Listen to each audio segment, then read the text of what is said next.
Hey guys, Teeble here.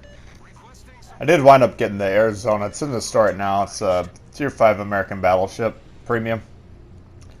The Arizona was sunk at Pearl Harbor, so I think they put it out as kind of a commemorative package for Memorial Day. So I wanted to highlight the ship for you guys if you're considering buying it. Pardon these radio goofballs. But if you're not considering buying it, this is a Dreadnought medal match, which is awarded for absorbing, or I don't know exactly how it's awarded, but it's 120% potential damage fired, like pretty close to you. So it's basically awarded for a good armor angling game.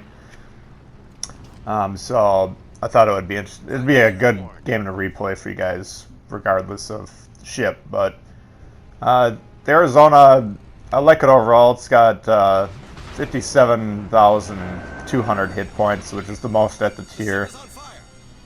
For instance, the New Mexico is 53,200. The Fuso does have 57,100, so it's not a huge boost over that. But the other two ships, it's about 4,000 more hit points.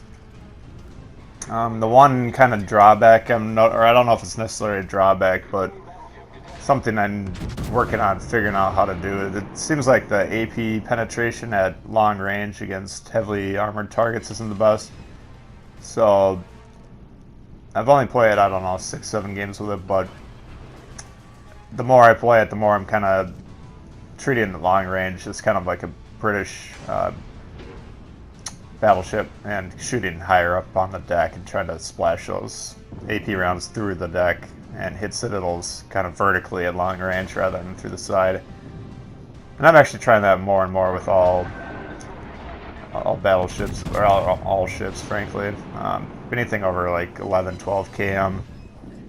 A lot of times you can get some citadels by, if the shells are landing vertically on the ship, then aim higher up and trying to get them on the deck. So our destroyer that was squawking all over the radio got himself killed, and now I'm kind of, you can say I'm being a bad teammate and leaving this Congo out to dry. But, you know, that's fine.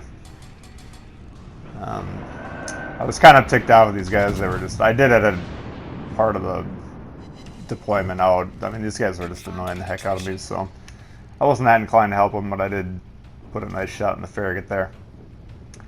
But now for the rest of this match, I'm going to have multiple targets around me at all sides. So you're going to see a lot of like locking the guns where I'm expecting to fire and then assessing threats.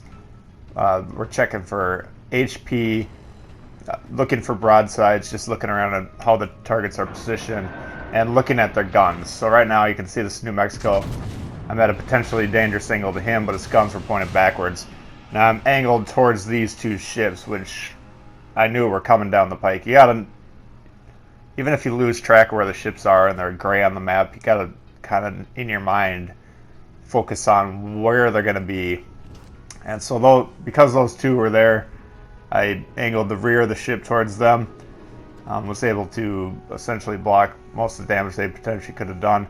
This New Mexico, again, looking at his guns, continues to not look at me. And we're going to take another shot here.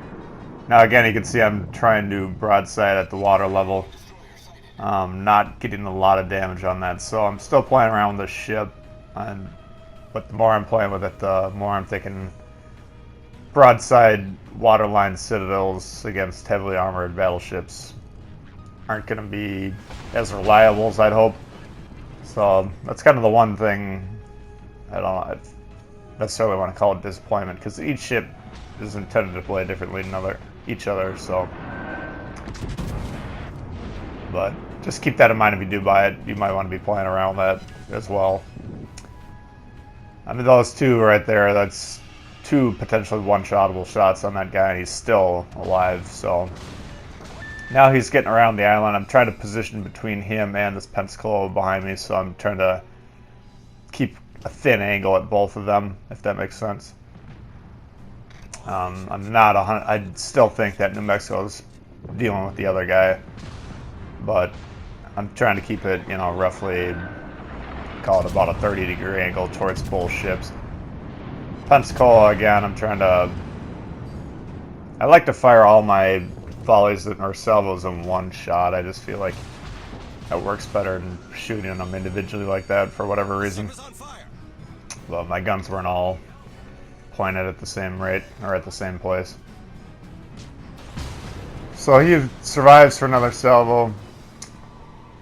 And again, this Omaha, now he's potentially, you know, we're angling towards him. The New Mexico's moved on behind the island, so he's not a problem.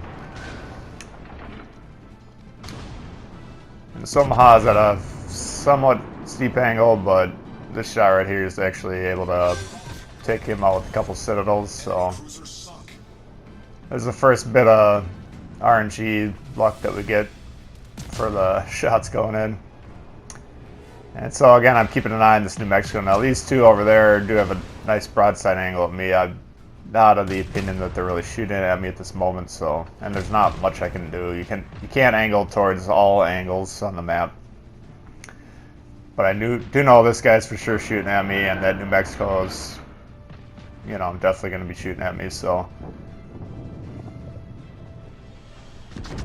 Here we're going to try and eliminate him. And again, not able to do anything besides over-penetrate a bunch of shots. The ship is on fire. And you can see again, we were balancing the angle.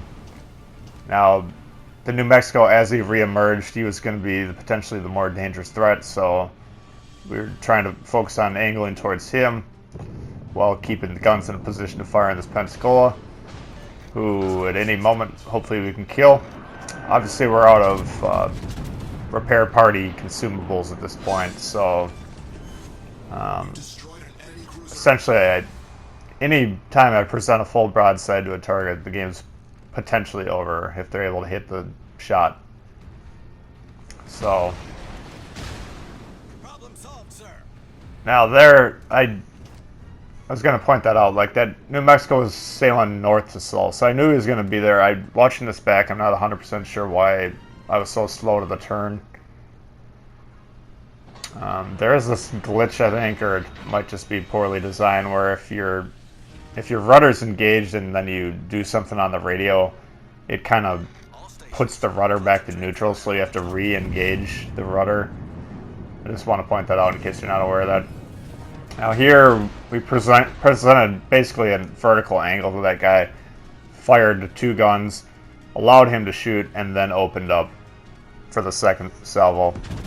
Now had I opened it up completely all the way, he was firing HE, I believe, so that would have presented a wider target for him, and obviously it only has to hit me for 1,000 HP, so if it's as close to perfectly vertical as you can make it, that makes it a lot harder for him to hit due to the dispersion of the gun, the spread of the shot, whatever it's called.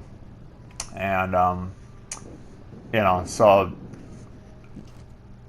lining up that ship's position on him, I was thinking there's maybe a 50% chance at best that I could survive a salvo from him. But we did position properly, and we did actually survive. So I hope that was a good kind of look into how I try and angle armor. I thought it was actually a pretty good game in terms of that. As far as the Arizona, I like the ship. I do make a lot of credits with it, which is why I bought it. I nearly have the IO unlocked, and I nearly have the Amagi unlocked.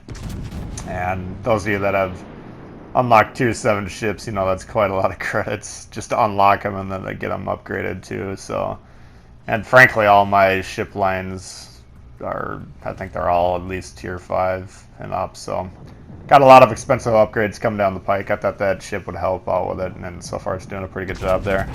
So if you did like the video, please hit the thumbs up. Any questions, comments on the Arizona in particular, armor angling, anything you want to ask me about or just comment about, just drop it below. Love to hear from you. New to the channel, consider subscribing. We got plenty of World of Warships coming down the pipe.